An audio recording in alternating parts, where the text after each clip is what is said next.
And they wanted us to surrender our sovereignty so that our politicians and our civil servants could get power within a greater Europe. Now, I'm a little bit wary of people who want power for the sake of it. It reminds me a little bit of Napoleon Bonaparte and Adolf Hitler.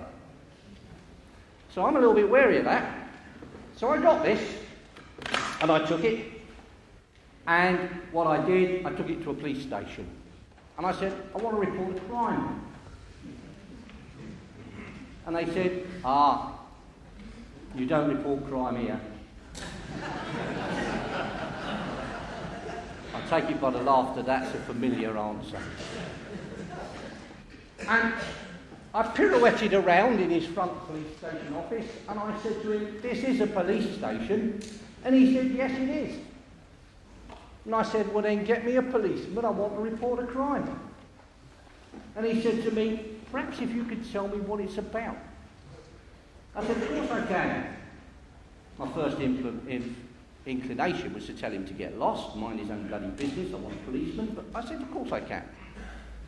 And what I did was I said to him, it's about the fact that Edward Heath in 1971 set up a conspiracy designed to subvert the constitution of this country, the crime of sedition at common law, and to hand this country over to a foreign power, the EEC, the crime of treason.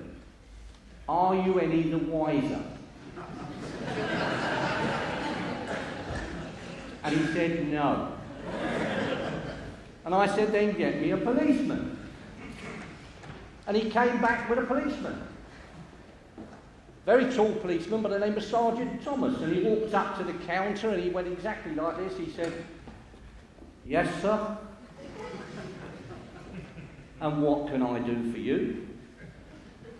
And I said to him, well, the first thing you can do for me, Sergeant, is you can open up one of these interview rooms so that we can go and sit down on a chair at a table and discuss this in relative comfort. And he had no idea what to do. You could see the confusion in his eyes. Because nobody walks into a police station and starts telling the duty sergeant what he's got to do. But I did. And he went away, and he opened up an interview room, and we sat down.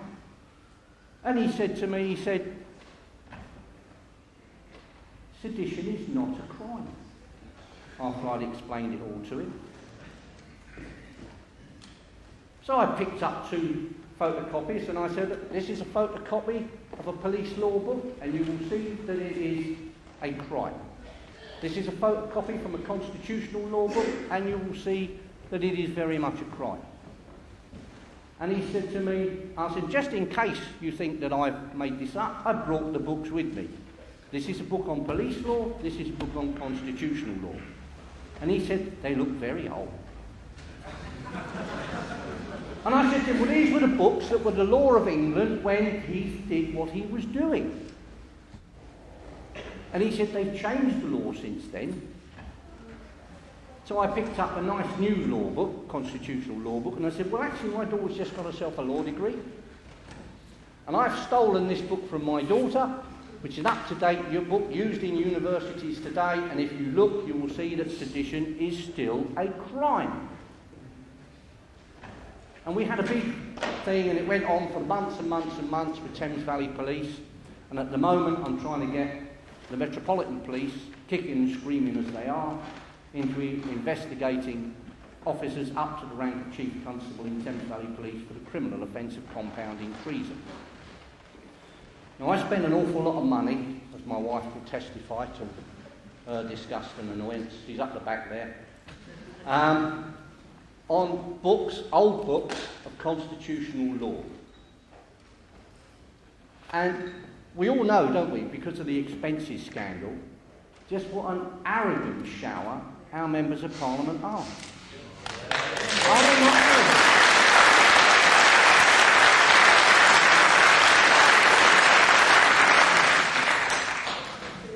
I walked into a bookshop one day and I bought this. Select statutes and cases on constitutional law. £4.99 I paid for it. And I got it home, and I was reading it, and I thought, my God, I'm going to have some fun with this. Because I found a resolution from the House of Commons in the 9th of May 1669. Mr. Skinner, a merchant, had had an argument with the East India Company, and the House of Lords had taken the side of Skinner and the Commons had taken the side of the East India Company, and both houses came to blows in the corridors. And the King was entirely hacked off about this, and he ordered all the records of the dispute to be destroyed. But I believe the Commons destroyed theirs, but the Lords, thank heaven, did not destroy their records of it.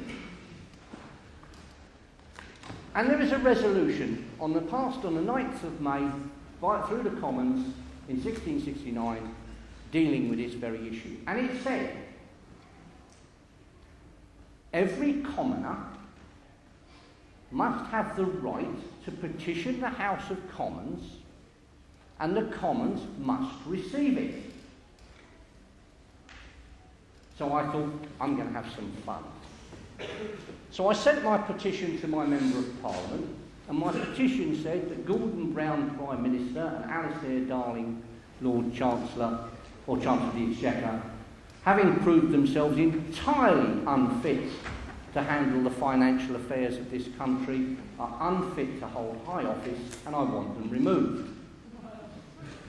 Jack Straw, Lord Chancellor and Justice Minister, having allowed laws to pass through Parliament which contravene our ancient constitution, has proved himself entirely unfit to look after the legal affairs of this country and is unfit for high office, and I want him removed.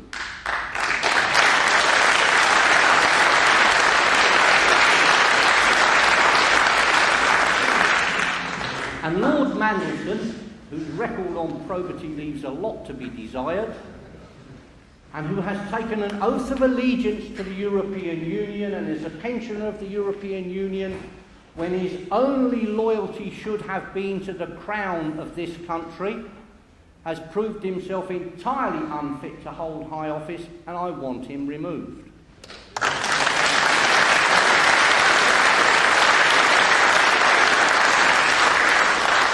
And then, because I've got a wicked sense of humour, I put it on the internet. And Mr. Martin received a number of petitions saying exactly the same thing. And he returned them all to the people who sent them and said, send it to your Member of Parliament, he will present it. Well, I sent mine to my Member of Parliament, and I had no reply, no acknowledgement or anything. So I arranged to go and see him at the surgery, and I saw him last Saturday. And I said, what happened about my petition? He said, nothing. I said, what do you mean nothing? He said, I wrote to you. I said, I haven't had it. He said, I wrote you 3 letters. I said, I haven't had any of them. I firstly don't think he wrote them. Well, he certainly didn't post them. 1 out of 3 should have got through, surely. Anyway, he said, I'm not putting it forward. So I said, hold on a minute. Let me clarify a point with you here. The House of Commons passed a resolution saying that every commoner, and I am a commoner, can submit a petition to the House of Commons and they must receive it. What they do with it when they've got it is up to them, but they must receive it. And he said, yes. And I said, and you're telling me you're not prepared to put it forward? And he said, no, I'm not. Send it to the Speaker. So I said, well, some people have done that, and they've been told by the Speaker to send it to their Member of Parliament. And I sent it to you, and I wanted to go forward. And he said, well, I'm not going to do it. So I said to him,